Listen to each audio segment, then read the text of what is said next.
And we'll kick it off with a poll. And just saying hi to everybody. Hey, everyone. How's it going? Welcome, welcome, welcome. Remember, please turn your camera on and engage with us throughout this session today. We have Eloiza here with us. Thank you, Eloiza, for joining us. And we'll give her a really good, proper introduction in a little bit. But for now, dive into this poll. We've got a few questions here that we are asking specifically because Eloiza has a background in a lot of things, but especially entrepreneurship. And so we have a few questions here. The first one is, what comes to mind when you hear entrepreneur, that word? What comes to mind for you? Ooh, I'm starting to see these answers trickle in. Keep it going. We've got another 80 people to answer this, so it's going good. Second question is, have you ever tried selling something or starting a small business, online or in person? And I know even a couple of weeks ago, if you're a level 2 student, you were taking a workshop on sales, on what are some important things to know about sales and how selling is not so much about trying to get someone to buy something, but figuring out what they want and having a conversation with them about that. All right, question 3. When you fail at something, what's your first thought? So this gets into that mindset stuff. We've talked about grit, we've talked about mindset and making sure you can bounce back, but it can always be difficult to stay in that mindset. I'm curious, what is just that first thing that comes to mind when you fail at something? What is your first thought? The fourth question here is, what's your biggest dream for yourself? So big vision for you there. The next one is, if you could start your own business, what type would it be? Ooh, I love this. I'm seeing a lot of good answers coming in for that. That's fun. Which mindset quote speaks to you most? So you've got 4 options here. The first is, you don't have to be great to start, but you have to start to be great. The second one is, growth happens outside your comfort zone. The third one is, success is built from small daily habits. And the last one is, failure is proof that you're trying. Which one of those stands out to you most? Awesome. Awesome. All right, we're getting a number of these still trickling in. Please go ahead and keep answering them. And if you already have answered them, I'd love to see an emoji from you of how you're feeling today. Go ahead and give me an emoji, one of these reactions.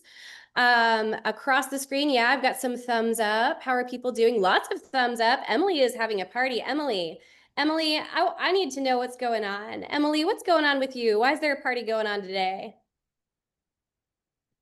I'm just feeling good. I love it. I love it. I'm feeling good too. So I appreciate that. Thank you, Emily. Ooh, Melanie. Melanie, you've got a little cup of matcha there or something. Melanie, what's going on with you today? It's just tea. Oh, I just, have a cup of tea right here. oh, excellent. Is that what you're going to serve in your Renaissance cafe? Hopefully, yeah. I like that too. Awesome. Well, we still are having people trickle in, but love seeing you all here today. We're going to close this poll and talk about it for just a moment. So I'm going to end the poll with the results where they are. And I'm going to share these results just because I want you guys to all be able to see what other people are feeling and how other people are feeling, because there's always so many similarities between us. So the number one answer here for the first one, when they think of entrepreneur, people think of the word innovator. So that is a really exciting word to see there, but it's also split fairly evenly between risk taker and leader after that. So I love seeing that. Ooh, very even results for the next one. Very, very even. Very even. 33% across the 33% board across. for all 3. So we've got, have you ever tried to sell something or starting a small business online in person? A big mix there. When you fail at something, most people say, I'll try again differently.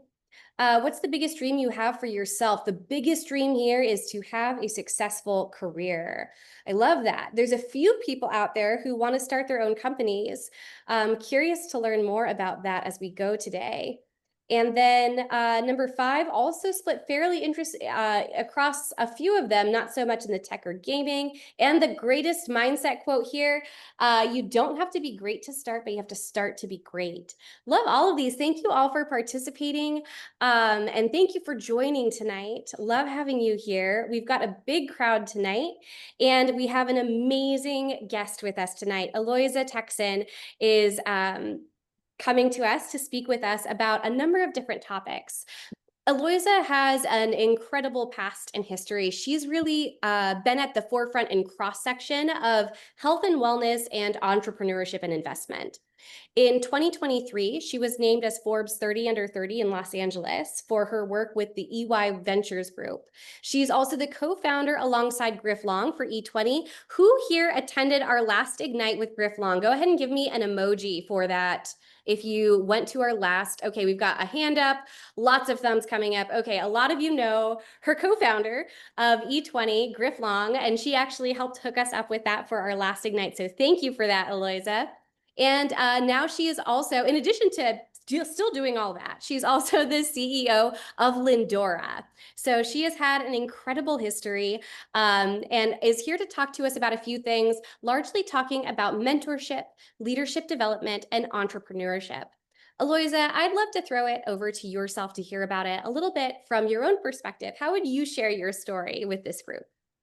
Oh, amazing. Thank you, Michelle. First off, I just want to say thank you to everybody for jumping on. It is such an honor and privilege to be able to speak with each of you. And my goodness, I'm hearing all of the work that you are working on right now, especially gearing up for college admissions and writing your essays. I know that it's probably been quite a feat and a journey. So I'm really looking forward to just being able to spend some time with you all today. But nevertheless, let's go into a quick little highlight of the journey. I was actually born in the Philippines, and my family and I immigrated to America when I was around 4 years old.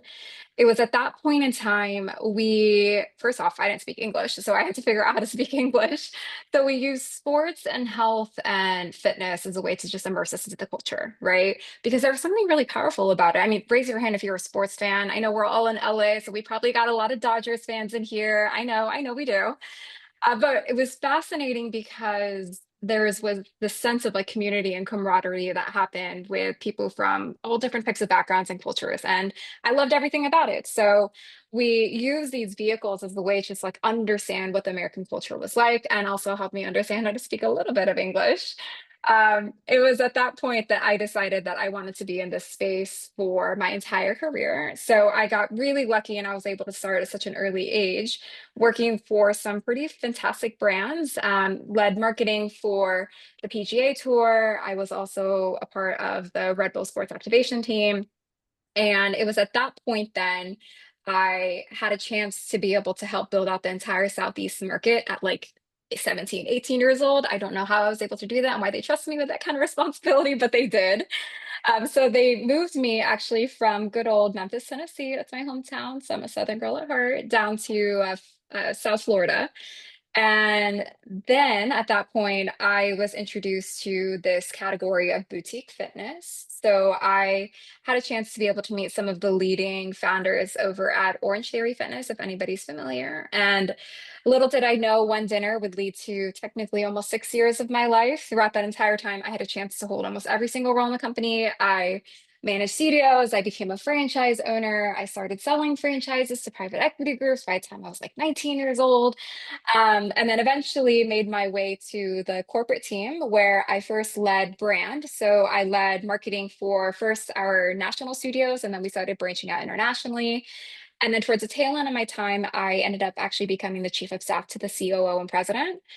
So what that essentially meant was I got to do a lot of really, really fun things. So I got a chance to lead strategic partnerships. I got to work with probably all of the big brand names that you are all familiar with, like Apple and Nike and Dick's Sporting Goods. Had a chance to be able to understand the power of entrepreneurship and mentorship and community building and relationship building and business development, which were all just foundational tenets that would lead me to the next phase of my life, which was then going to a investor world. So I left Orange Theory to start my own venture capital firm and launch my first fund. And what that allowed me to do was I got a chance to invest into entrepreneurs inside health, wellness, sports, and technology. That was at the start of COVID. So I was learning how to raise capital. I had zero experience doing it, but had a lot of support and mentorship and help along the way. Was able to successfully invest into some pretty incredible concepts back in early 2020, 2021. And now, over the last couple of years, I've been spending my time either working with some pretty fantastic teams and leaders and thought leaders in the space. I've also been investing into a few more concepts here and there as I find some pretty talented people that I want to surround myself around. And then also now leading a couple organizations myself and putting on the entrepreneurial hat too, because I had the itch and I had to get it done. So that's where I've been spending my time. Wow, it's amazing everything you've done.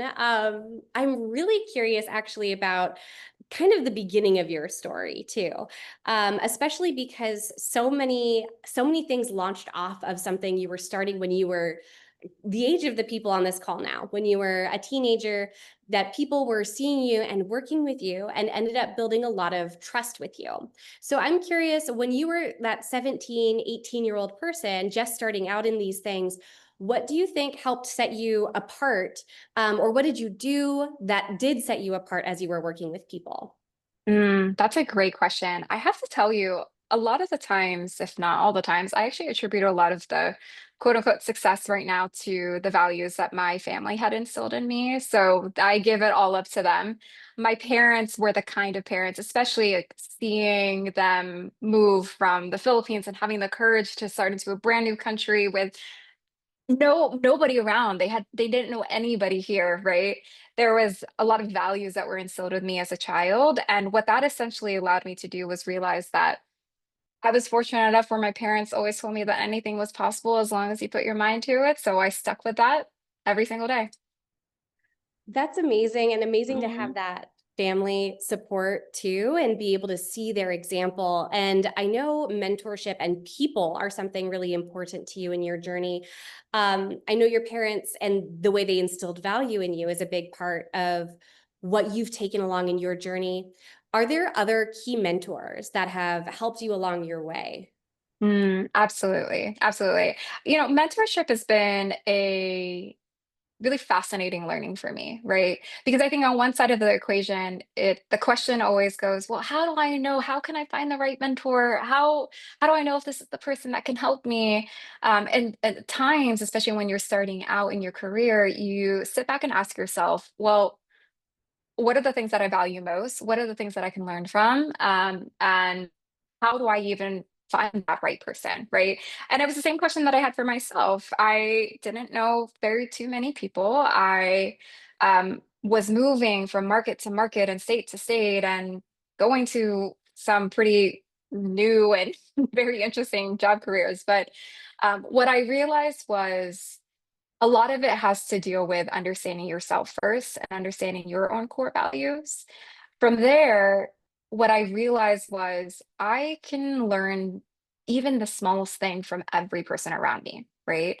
So, education and learning has been a very much so key focus for me. I mean, you'll see that too. That's why I keep going back to school because I love it so much. Um, but it's almost like taking this constant learning and always learning mentality in every single thing that you do. And every interaction that I would have with somebody, I'd have to try to understand like, what is a lesson that I can learn from this? And then as I started to grow into my career, I started to come across some pretty fascinating individuals that, one, resonated a lot with me because their own core personal values aligned so much with how I viewed the world and what I valued the most in the world. And from there, it became a partnership. So that was a big piece for me on the mentorship side. I think a lot of the times we get lost into this message that it's a very much so like one-sided relationship, right? Where I'm seeking a mentor because that mentor can provide me value. But what I realize it's even more powerful to unlock is finding mentors of which it's more reciprocal. So, yes, I might be younger than my mentors that I have, but there's something that can be taken away from this relationship where I could provide meaning and value to their life too. And that's how I've been able to secure some pretty long lasting relationships on my side. That's a very cool experience to be able to see that develop too. For somebody who's on this call today, who's wondering how they would even start pursuing mentorship. I know you talked about it being very reciprocal. You Mm-hmm. start with evaluating yourself and what you value and what you care about and want to do, and then figure out how to add value and be able to have a relationship with somebody else. What is, if you just had to give one piece of advice on practical places to start, what would you give to somebody? Yeah, that is a great question. So one thing that I did that was very meaningful for me, I wrote down a list of questions and I made myself a challenge and I said, I want to talk to 100 people. Okay. And what that essentially meant was I had a list of a few questions that I just wanted to ask people that perhaps I've never met before or were part of my network or was a friend of a friend. And these questions dove into a few things of one, what are the core values that you have? Number two, like what is your journey? What does your success story look like? What has your career path been? And then the last piece behind it is what advice would you share with a younger version of yourself, right? What that experience allowed me to do was one, I was introduced and got to meet some pretty extraordinary people. Out of coming out of that, I ended up even starting a podcast because I was obsessed with having conversations with people. But I would say that most tactically is just have the conversation. Conversation is going to be key. Reach out to as many people as you can. And then also, when you start reaching out to people that you can learn from, ask them for their advice and ask them if there's others that they could also introduce you to. So it's almost like this compounding effect where everybody wants to start networking and everybody wants to start to help you, and you'll get a lot of learnings out of it. Awesome. Thank you for that. I really like that. And I like that idea of it being kind of a continuous loop too. The more you're Mm-hmm. asking questions, the more people you meet and the more new people you meet. And we had a lesson earlier this year. We do workshops on a weekly basis. And one of our workshop was on asking good questions and asking good follow-up questions, because it is such a skill set to be able to go to somebody and just ask them something. And what's amazing is the reward that you get from it. And I love that you got so into it that you started a podcast for it, because I think that's so true. Once you start asking questions, it becomes almost addictive. You want to do it more and Mm-hmm. more and learn more and more. So what a very cool experience. If someone was going to try to find that podcast now, what would they search for? Yeah, I'm pretty sure it's still out on Spotify and Apple Music, but it's called The Drift. So there's been some pretty exceptional women leaders inside the health and wellness space that were I was privileged to be able to speak with. But we covered a range of topics from entrepreneurial mentality and also reducing bias, and we got to uncover some really rich conversations out of them. Awesome. So I know you spoke about asking questions and developing those relationships with people. I know that a lot of this has helped shape who you are as a leader and the leadership development journey that you've been on. I'd love to switch gears a little bit and talk a little more about leadership. How would you define leadership, especially in your own life? Well, for me, I actually define it a lot of different ways, but the one that have stuck with me the majority of the time is being a good, kind, grounded person that inspires people to take action, right? Um, the leadership for me is a constant evolving journey. The leader that I am today is a completely different leader than I was 6 months ago. And I love that for it, right? That's the beauty of it. And one of the interesting things that I've learned in my journey is I'm really only as good as my team, right? So my success, if I call it that, right? When I think about what are the wins, what are the things that makes me feel like, oh, I did a really great job today, it's never about the things that I specifically did, right? It's collecting and understanding and recognizing and championing the wins that my team had. And for me, I think that's what a good leader should be doing. I think that's great. I think you've talked a lot, well, with me, especially about teams and the team of people that you work with. And I know you've also talked about people a lot during this, and I know even your career is a lot about the experiences with people, like creating a client experience. You seem so focused on people, and I'm curious, where did that come from for you specifically? It seems like a passion for you. It really is. It is. You know, it's interesting. One of the things that I share often is a lot of the times businesses, leaders, organizations start talking about we have to prioritize the customer experience. We have to make sure the customer experience is dialed in. We have to make sure it's perfect. And the way that I've always looked at it is if you take care of your team, if you take care of your people, if you create an exceptional culture and team experience, they're going to take care of your customers, right? They will deliver the type of exceptional customer experience that you're looking for because they feel bought in, they'll feel like they're a part of it, they feel like they're taken care of. And there's a lot of power that happens when your team feels that way, right? When you've created that kind of culture. I would say that a lot of it comes from having been inside the health and wellness industry. It's a really unique space to be in because you see transformation happen from your customers on a daily basis. And when I think about it, this transformation happened because of the team. The transformation happens because our people, our trainers, our coaches, they're delivering a kind of deep rooted emotional connection and relationship with our customers that allows them to be able to one achieve outcomes, right? Because we're an outcome based business, but also to make them feel like it's almost this like third space we call this in the industry where your first space is your home, right? Your second space is your work because that's where you're spending a lot of your time. But then your third space could be a unique area and a unique environment, i.e., the gyms and the boutique fitness studios and the medical clinics that we're running, that our patients, our members, our customers want to deeply invest their time in. And that only happens when they feel safe, when they feel like it's an experience, when they feel like it's personalized and customized to them. Cool. So I'm curious from your perspective with people and with these teams. I know that you have had a lot of teams. What if you're someone who's on a team? What if you're not the leader of a team, you're on a team? How would you exercise the same principles or ideas being a team member rather than a team leader? That's a great question. I would say that everybody has an opportunity to be a leader, regardless of whether or not you have a leadership title, right? And that is something that in of itself is something that we've instilled with at least our team. So I'm managing a talent population of around 250 employees currently. And maybe only 10% of them have a formal leadership title. But something that we've shared with every single team member is you might not have a management title, right? But that doesn't excuse you from being a leader. That doesn't excuse you from having a leadership mindset and doing the right thing for our team members, doing the right thing for our clients. And these are all tenets that we have to instill with every single member of the organization.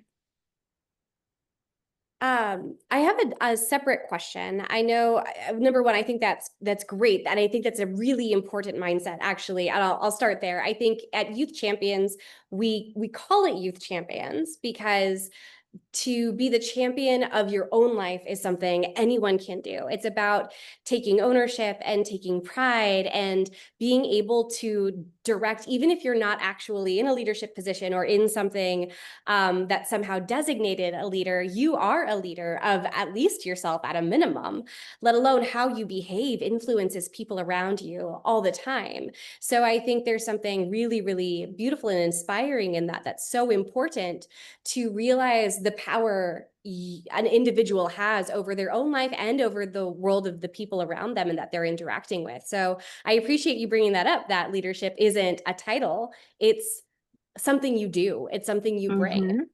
Right, Um, exactly. so earlier you said something that I liked hearing. You said that you are a different leader now than you were 6 months ago.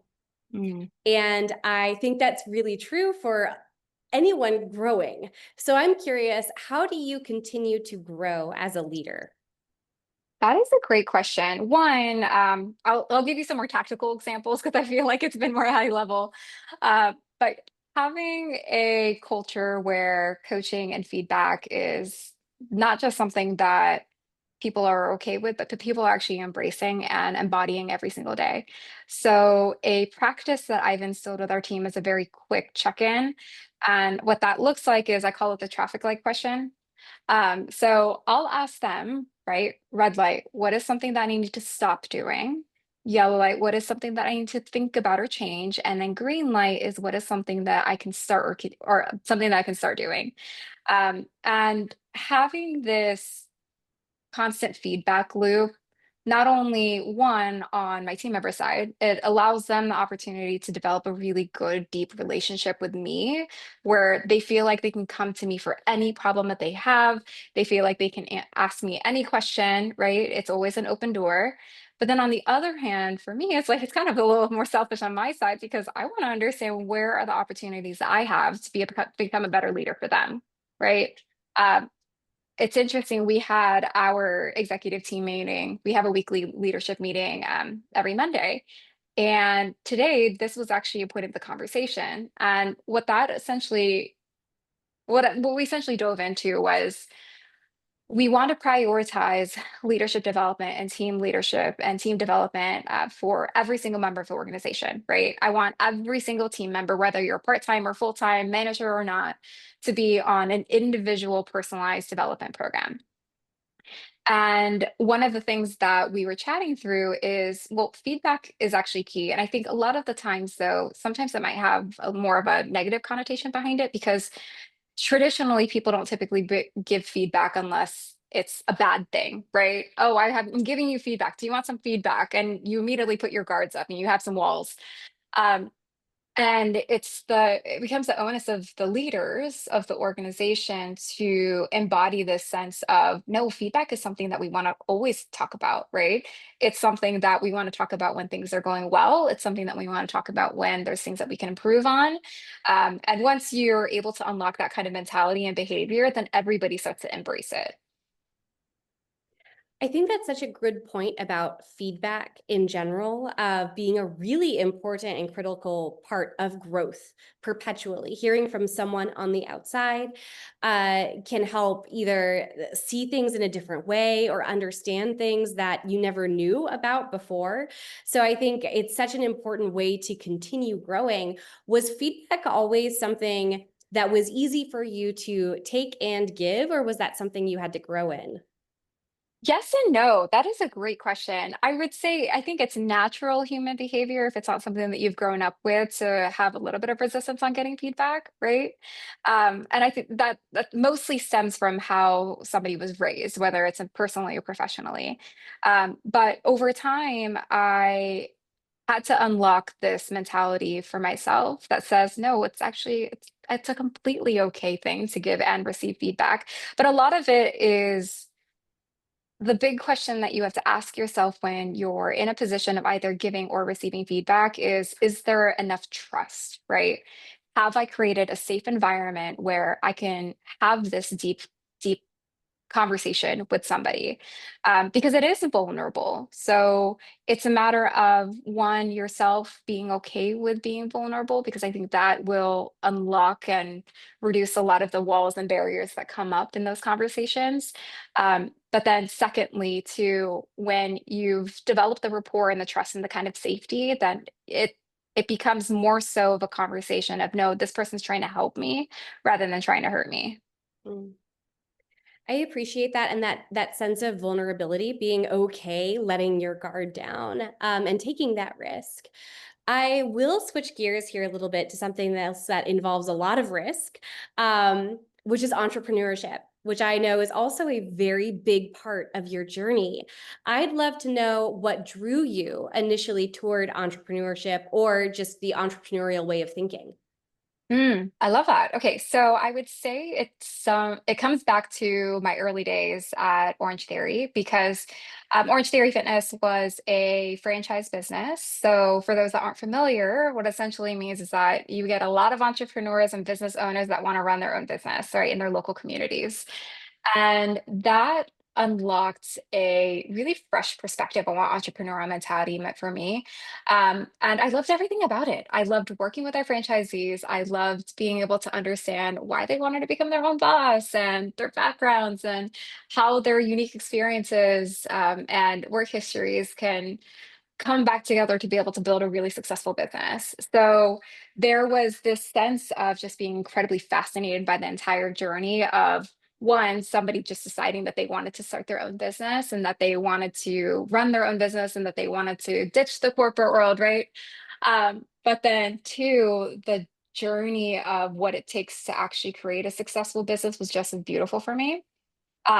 Through it all, right? Through the ups, through the downs, through all of the really challenging moments that somebody might have. And when I had a chance to be able to work with our franchisees, we would have some pretty meaningful and deep conversations about one, what it meant for them, what it meant for how they thought about growth, how they thought about team culture. Because a lot of the times people come into this franchise business thinking that it's a brand new environment, brand new business that they can just run and start with. But a lot of the onus actually now starts to boil down to culture and community and creating a really nice environment where both your clients and your team members want to be a part of. Mm. So I know you talked about ups, downs. There's all kinds of things an entrepreneur goes through. There's often times that you're facing risk or uncertainty. How do you personally handle moments like that? I leverage a team always, Mhm. always. And and I know it was part of the polls too, but risk and uncertainty for me, I've completely rewired to my mind to say, no, that's exciting. That is absolutely exciting for me because that creates change, that creates a challenge that allows me to push myself into a brand new and uncharted territory, right? And again, I'll have to attribute that it's just how I was raised. Fortunately, I had really good parents, and I'm really grateful for them. Um, but seeing them go through an extraordinary amount of change of having the courage to move to a completely different country across the world, too, mind you, it takes a sense of resiliency that I had a chance to be able to witness and learn from early on. What I think is cool about that, and same with any time someone has an impact on somebody else, is you were able to learn from them and be raised by them to be who you are today. And then that everyone here today gets to learn that lesson from you, from your parents, and that they'll be able to go out and help teach that lesson to other people through learning more about resilience and having heard your story. So it is just such an incredible cycle as you meet these people who, what they've experienced, what they're able to impart to you, it continues that loop. So I appreciate you sharing so much about them. They sound like wonderful people. So thank you for sharing all that. What do you think is a misconception people have about entrepreneurship? Oh, that is a great question. I would say, first off, a lot. Um, One is probably that it's easier than said than done. It's been a journey for myself. And I have to tell you, while there are many frameworks and processes and strategies that have been put in place by some of the greats of what it takes to start and create a successful business, there are so many interesting nuances and things that you'll learn along the way. I'll give you a very perfect example of what I had to go through, right, in building E20. Um, I've gone through the playbook of running a boutique fitness business, right? I've done it from start to finish. I've seen it grow from a completely new build to a multi-million dollar business. And I thought that I had the framework, right? I thought that I had the playbook. I thought that I knew how it was going to run. But there's always like these unique situations that will come, whether it's from learning how to build a new team, from learning how to understand the customer experience, especially if it's a brand new brand too, where really you don't know exactly just yet how your customers are going to respond to your product or your service. There's a lot of learning that has to come with it. So, with that being said, I think it actually almost goes back to one of your big questions of risk taking. Um, yes, you'll be as thoughtful as possible and try to back up your decisions with data to be able to prove it. But at the end of the day, it's almost just having the courage to be able to know that you might not have everything in place. You might not have the perfect model. You might not have the perfect strategy in place just yet, but just having a willingness to be able to try it and challenge yourself a little bit more and then learn from maybe some of the things that you did wrong. That's going to be important. Thank you. I love that. And Yeah. in a moment, we are going to open up for questions. So, to every champion out there right now, please start dropping your questions in the chat that you have for Eloiza. She is here to answer anything you can come up with. But Eloiza, I do have one more question for you before we dive into student questions. What advice would you give to someone who is in high school right now, who maybe has just the beginnings of an idea, thinking maybe they'd want to be an entrepreneur? What advice would you give to them?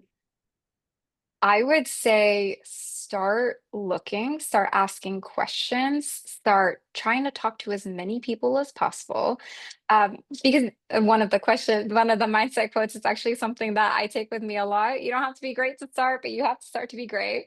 Um, Take action, right? Even if it's the smallest action that you think that it is, I'm telling you, the smallest steps make such a big difference. Fantastic. Awesome. And so if you want to drop your questions in the chat, that's great. I know a couple of you have messaged me privately. You can please also feel free to drop in the chat as well, because I guarantee you lots of people have questions as well. Okay, so I'll start with one that's up here right now. What advice do you have on getting into internships? Oh, I love that. One is, of course, you're gonna have to go through your practical assignment. So you'll need to create a really nice resume. But what I would also say is internships is a very um, powerful thing that you can go through. And I actually, unfortunately, I didn't have an internship. I just dove straight in. I don't know if I would recommend it for everybody, but um, try to expose yourself to something completely new and different, right? While yes, you might have a sense for what you want to do in the future. Listen, I thought that I really did too. I'm kind of there, but it's definitely gone through a nice winding road for the better. But try to expose yourself to as many things as possible that you're not used to just yet, because you never know if something's going to resonate much deeper for you than something that you've been looking for a while. I think that's such good advice because I think at least when I was in high school, I felt like I had to have it all figured out then. Like I needed to know exactly what I was going to study so I could get into exactly the job I was going to do and go exactly down that path. So I had to be thinking 20 years in the future, 10 years in the future, who I wanted to be then, so that I was doing right now what would lead to that. And I think what you're saying, getting exposure to different things is one of the most important things you can do because you don't know what's going to spark your interest or create a different path or open a door you may never have chosen to open otherwise. So I think that's a really, really good piece of advice. Plus, it makes your resume, you started by saying, like, have your resume put together. Also, it does make your resume stand out by trying things. It's a huge deal, and just having that bias toward action and taking action and getting started is a huge deal. So I think that's really good advice. Someone Mhm. else asks, what advice would you provide to be safe while selling and promoting yourself online? This person's an artist and they get scams and things that try to waste their time. How would you kind of navigate through those things? Yeah, I would say one, stay true to yourself, right? I think the online digital environment has definitely evolved for the last couple of years. And something that will always ring true is just being authentic as much as possible and all the time online. When it comes to other messages that might come through on your inbox, right? Um, I would say it's best to reprioritize your focus on time into the people that are actually going to provide meaningful value for you. I know it's a very high level response, but for me, like I don't look at them, right? I mean, I'm managing our social channels every now and then just to see what our customers are talking about and what they're asking us, but every now and then they'll come in and I just say, well, okay, well, I don't need to worry about that. I'm just going to worry about the people in the communities that I'm serving. I think that's really good advice. Prioritizing by what matters toward your vision, being laser focused on what it is you want and want to get, and not letting those distractions that can pop up take away your focus from the things that can really be so rewarding. So I think that's great advice.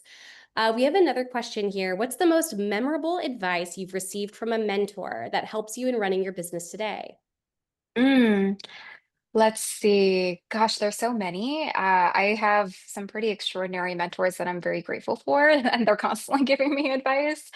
Um, But one that's actually been standing out to me as of late is I'm hoping you're getting a sense for my personality type. How I'm showing up right now is actually exactly how I show up every single day to our teams. And it's a very unique contrast from what historically people think about as an executive or as a leader, right? Um, I have learned to lead with my heart and empathy and kindness as much as I can in everything, every situation, right? And there's more of like a softness behind it, which is really unique for a leader. A lot of the times you get more of like harsh and aggressive nature. Um, but one of the big pieces of advice that one of my mentors gave me is use that as a power, right? Use that as your power. Use that as a way for you to be able to build trust and develop a connection with your team members, so that way they're inspired to take action and they're inspired to lead their teams. So that's a big piece of that's just something that my mentor has shared with me lately. Mm. That's great. And I love that they share Yeah. so much a great advice that you're choosing from just something that someone shared lately. There's so much good stuff that's come to you. So thank you for sharing about that too. So Berta has a question here. If you were to go back in time and start your business up again, what is something you would do differently? Ooh, I like that one. That's a great question, Britta. I would say, let's see. One is not putting too much pressure on myself to get everything right and to be perfect from the very beginning. I would say that was something that I had to learn from fairly quickly, because innately I had this desire to want to succeed from day one. And innately I wanted to be perfect. And innately I wanted my team members to feel the kind of culture that I knew that we were going to create. But there's a lot of magic that happens in having patience and understanding that great things do take time.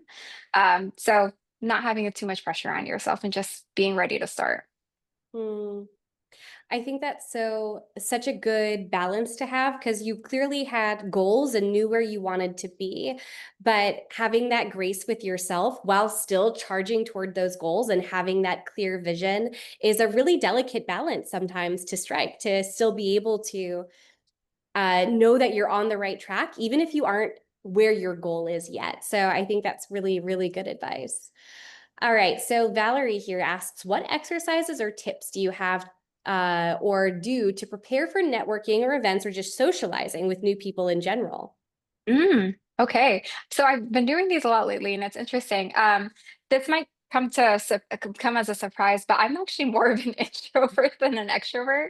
I've learned to be more of a chameleon and adapt to different situations, but something that at least I take with me every time that I go to one of these networking events is being incredibly authentic to myself and not try to be anybody else, right? The people that are supposed to be in your life will be around you. They will come to you if they're the right ones and if they share your values. So I was at a conference earlier last week. And it was something that I asked myself, and I realized naturally over time that I start to gravitate around people and communities that have a shared vision and have a shared sense of values. And those are the people that I ended up connecting with and re-engaging with for years to come.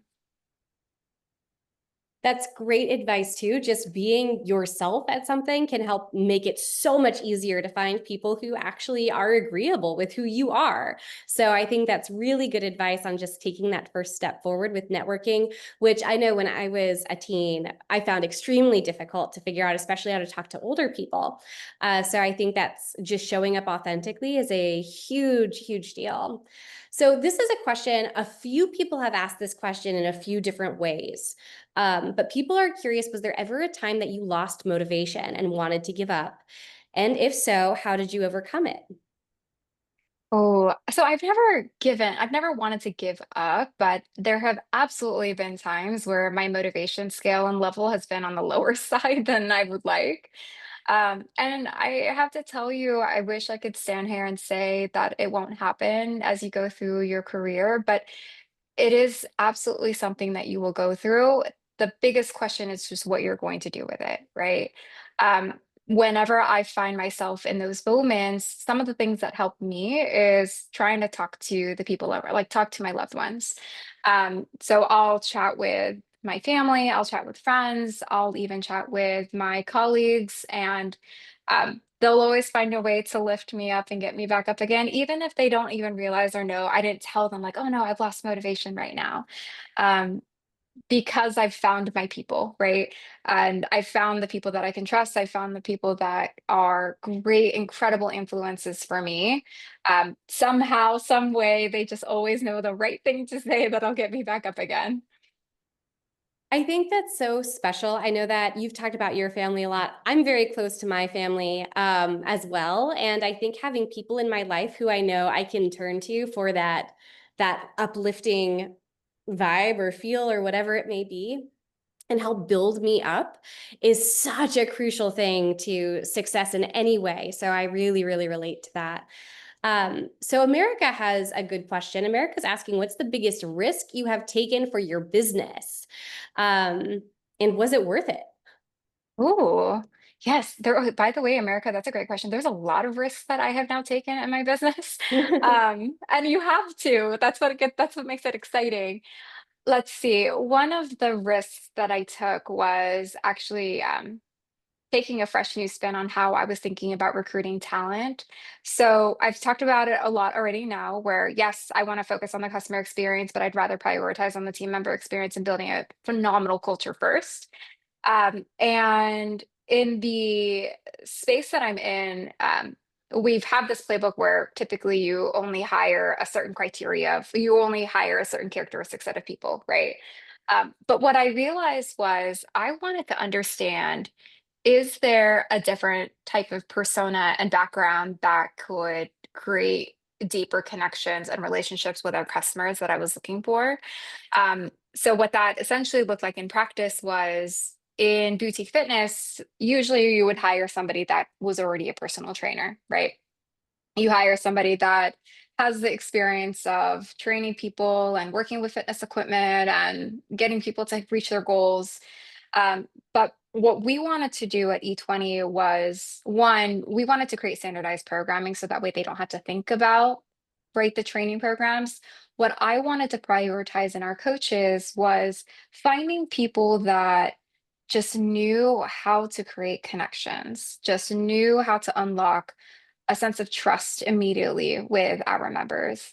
And the backgrounds, and also too, finding people that just understood movement and body more than anybody else. So the backgrounds that we've been able to secure over at E20 are people who are professional dancers, right? Because they understand like performance and they understand the body in a way that's incredibly unique and different than traditional forms of exercise. And then we also have people who come from more of a physical therapy background, right? So that's somebody that knows how intimate of an experience it could look like to have a one-on-one conversation with somebody. Because if you're going through physical therapy, it's a very vulnerable position that you're in. So having that kind of experience for our team members has gone such a long way for our members. That's very cool. I think it's interesting. Whenever I'm thinking about a team member, I think about a few different things. I think about what they are actually doing on a day-by-day basis, but also what are they like? What kind of personality fits this? What kind of experiences maybe did this person have in the past that helped them be able to do this better? And it's not always the job description Mhm. itself, which I think is interesting. And I also think would be really interesting for me at the age of 16, 17 to hear that, again, in my world, I knew exactly like I need to take these steps in order to get the right job. And I felt like there was a certain path I was supposed to go down.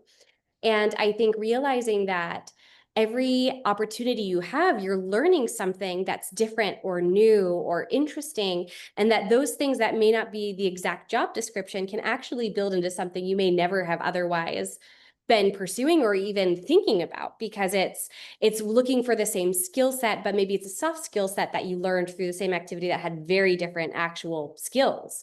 So I think Mm, that's a very interesting perspective on what are the types of people you're looking for. yeah. It's really interesting, Michelle. So when we're going through a recruiting process and Mhm. we're trying to hire and onboard new coaches, um, a lot a lot of the time, whenever we're having an interview, they'll come into the interview and then they'll start going through their resume, right? And then very respectfully, very early on, I'll stop the conversation and I go, I think your resume is fantastic. You've certainly gone through some pretty extraordinary experiences. What I want to understand is I want to understand the storyline and what you've learned from these experiences. Because to your point, yes, I probably have done some pretty more practical, tactical things in some of my prior line of work, but it's always more interesting to understand people's perspective on their past experiences, right? Like the headline, for instance, I I don't know, I used to run a dog walking business. That's not right. That's not true for me, but I probably could have at some point. And then the thing that I'll ask them is a lot of the time because they're not really, they might not even be excited about that experience because they don't know if it's aligned with the position that they're applying for. So the question that I'll ask them is like, what did you learn from it? Like, what excited you about your time there? Because a lot of the times, what you'll find is that storyline is something that can absolutely apply to a new position. I think that's such great interview advice, because for everyone that what you learned and what excited you. I like you said both of those things, like what excited you about that job? What did you learn about that job? And those two questions, they're so good to be able to bring up in an interview if you're the one being interviewed, to be able to talk to those points. But I think what's also cool is if you are the one being interviewed, also being prepared to ask questions like that to whoever is interviewing you is also, I think, really key. Because for me, at least when I interview someone, a lot of people I interview, they're like, no questions, I'm good, that's all. And I'm like, don't you, this is equally an interview. It's as much for you to get to know me as it's for me to get you, because you have to deal with me every day. And I want you to ask me questions. And I think even having those two types of questions in your back pocket of like, what excites you about what you do? What are you learning from what you're doing? Are really smart questions to be able to ask an employer. So I think those work really well both directions. Absolutely. Great. We have so many questions. We will not be able to get through all of them, but I'm going to try to get through one or two more before we close out. Someone asked a question: if someone has an idea but no team and no funding and no connections, what's the smartest way to start building that foundation? Research, always research. That's something that you can own. That is something you can control. That is something that you can do without any funding. And research as much as you can. Try to really understand what you're trying to build. Try to understand if there's anybody else like it. Try to understand if uh, there is existing research or data that proves that this is the need. But that is absolutely just look into it, take action, and just start researching. I think that's great. And I'm gonna combine that with something you said earlier too, that taking research, take action, start looking around, but also start asking people questions. Because I Mhm. think even for me, I'm always surprised when I ask someone a question, they're like, oh, I actually know someone who knows something about that. And how often just asking questions and getting to know people can help both research, but also build out that connection base that someone might be interested in exploring further too. So I think it's great. Okay, we had a few people ask a question sort of like this. I am also very curious about this answer, Eloiza. Um, a few people are wondering if you were not an entrepreneur, what other job would you have done? Mm. Something inside a leadership position for Okay. sure. I've always just like naturally gravitated to being in a leadership role, but something of that sort. Okay, I think that makes sense. I feel like it'd be hard for me to imagine you not in an entrepreneurial position. I feel Hmm. like sometimes there are people who, well, actually, for a lot of jobs, I think if there's a hobby or something you love, no matter what it is in the world, wherever you are in the world, it's going to get you and you're going to want to do it. So I feel like when you started becoming an entrepreneur, whether it happened then or whether in a different life it would have been at the age of 50, I feel like it still would have happened eventually for you. Couldn't Um, agree more. yeah. Uh, okay, so I'm gonna ask, oh man, there's just so many good questions. Um, oh, I do want to say this. A few people are saying your journey is very inspiring, that your talk has been very inspiring. Someone has said that their mom is very impressed with you and that they love Lindora. So you're getting love from every angle. One person asked, and I like this question, and I think it's a great place to end. They ask, where do you see your next area of growth? Mm. A lot of areas. I am just getting started. Learning and growth is incredibly important for me, so it's something that I'm striving for every single day. But I would say that an area that I want to start deeply investing my time into here really soon is actually engaging to more on the philanthropy side and more service. It's something that I was taught as a young child very early on of how important it is. So certainly you'll see my name somehow in that sphere here soon. Well, that's awesome. And I have to say, we're seeing your name there tonight. So thank you so much for coming out to this event. We've had almost 200 people, probably more than that, just cycling through a little bit too. Lots of questions. People have really loved hearing from you. I know I have. I have learned so much from you just tonight. Things where I'm taking notes on my end because I'm like, these are some great takeaways. So I really appreciate your time and everything you've given to us. Is there anything last that you'd like to say or part with us? Gosh, I'm sure a lot of things, but the big one that comes to my mind right now is just thank you and thank you for everything. This has been such a blast, and I'm available on LinkedIn, so I am an open door. So if anybody wants to reach out, has a question, needs a little bit of advice, I am here for it. Please reach out. Thank you again so much, Eloiza. And our team is going to drop in the chat the link for the survey. We really care about what you all think. So please, please fill out the survey. Let us know how this is going so that we can always work to be giving you a better and better experience. Yeah, fill out the survey. Let us know what you're thinking. And we will close out here with the exception, sorry, I will make a couple quick announcements. Number one, our field trip is coming up this weekend. That's campus tours. If you can no longer go, please email info@youthchampions.org to let them know that you're unable to attend. But we look forward to having you there. You will receive emails about your buses and your bus location, whether you're going on Saturday or Sunday to those college campuses. We're excited to have you. Another thing that we are very excited for is our upcoming event, which is the Springboard Summit. So this is a really cool thing. We're talking about some of the things Eloise is talking about today. We're talking about grit, resilience, and goal setting. And the idea is you're coming away from this with more clarity and conviction over your vision for yourself for these next couple years of your life. So we're going to do some workshop exercises together. You'll be at a table led by a professional who's in an industry that you are interested in. So you'll get to learn a little bit about their story, a little bit about their process, and hopefully that will help you get a little bit more clarity on your goals and ideas as well. So we want to see you at that. It's happening sooner than other field trips typically happen. We normally have a month between each field trip. This one's only 2 weeks after. So make sure you sign up. Don't lose track of that. That's our last field trip of this semester. And with that, just thank you all so much. Please fill out that survey, and I will look forward to talking to you soon. And thank you again, Eloiza. What a great night. Thank you. Bye, everyone. See you later. Thank you so much. Bye, everyone. Thank you, Eloisa. Oh, we got to thank you, Queen. I love that. Thank you, everyone, for the emojis and for all the thank yous. Wonderful. Thank you, Anthony. All right. Bye, everyone. Thank you. Great job, Michelle. Thank you so much. Yeah, thank you, Cambria.